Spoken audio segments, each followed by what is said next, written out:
निपाणी फोंडा राज्य महामार्गावरील सरवडे येथे घरासमोर पार्किंग केलेल्या 2 वाहनांना अज्ञात वाहनांनी धडक दिल्याचा संशय व्यक्त होत आहे।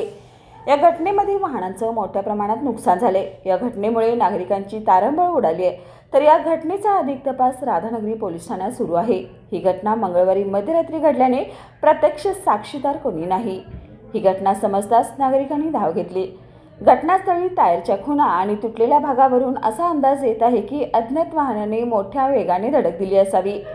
या वाहनाचे मालक संजय कृष्णा एकल आणि युवराज कृष्णा एकल यांनी या अपघाताची माहिती पोलीस ठाण्यात दिली आहे। राधानगरी पोलीस ठाण्याचे पोलीस अधिकारी इथे दाखल झाले असून वाहनांचा शोध घेण्यासाठी सीसीटीव्ही फुटेज तपासले जात आहे। या अज्ञाताविरुद्ध गुन्हा दाखल करण्यात आला असून तपासाचे निकष लवकरच हाती येतील असं पोलीस निरीक्षक संतोष गोरे यांनी सांगितलंय।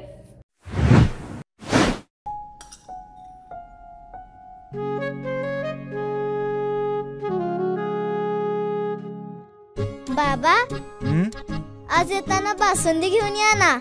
अगं, कालच आपण आईचा वाढदिवस होता म्हणून आणली होती ना। ऐकलं, गोकुळची बासुंदी पुन्हा खावीशी वाटतेय। खरं सांगू, मलाही खावीशी वाटतेय। पुन्हा पुन्हा खावीशी वाटणारी गोकुळ बासुंदी।